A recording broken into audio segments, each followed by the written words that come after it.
Dwi'n gweithio yma ers cryn amser, mae'n siŵr rhyw chwarter canrif erbyn hyn, felly mae'n hyn dweud bod o'n lle braf i weithio ac yn lle cyfeillgar a dwi dal yma ers hynny. Mae fy niddordebau ymchwil i yn ymwneud arbennig ar oesoedd canol, felly da ni'n edrych ar gyfnod Dafydd ap Gwilym yn y 4edd ganrif ar 10.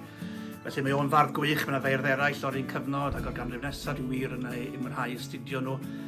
Efo rhywun fel Dafydd ap Gwilym, mae gennau ddiddordeb arbennig yn sut mae o'n trafod y byd o'i gwmpas, yn trafod yr amgylchedd, ecoleg, byd natur, llawer o themau sydd yn berthnasol i ni heddiw yma mewn gwirionedd, mewn cyd-destun gwahanol. Mi fyddai'n dysgu modiwl ar Dafydd ap Gwilym ei hun, a felly ag yna deunydd canoloesol ar fodiwlau eraill, fi'n mwynhau hynny'n fawr iawn, dyna fel rhif bwnci falle.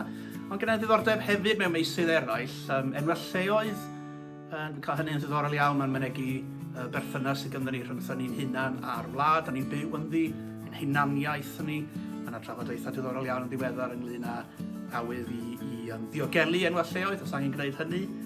Neu ydyn ni'n derbyn bod enwau lleoedd yn newid wrth i'r gymdeithas newid, wrth i'r iaith osgogi, sy'n bod yna'n ddiddordeb arall.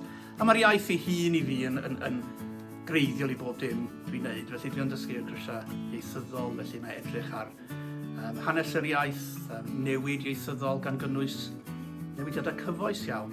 O gai amser, dwi'n hoffi mynd i gerdded, byd natur, dwi'n gwneud chydig o waith prosiectau weithiau yn byd yna, ac aderydda.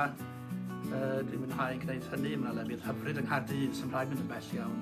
Gwneud ar gyrion Caerdydd, mae yna bod math o bethau diddorol i'w gweld. A chwaraeon, dwi'n mwynhau chwaraeon, dwi'n wylio Cardiff City yn chwarae pêl-droed. Mae gennau dîm arall sydd yn brif dîm, ond dwi'n mynd i wylio Caerdydd yn gystal ag ymwynhau ac yn cyflogi'r yr adar gleision,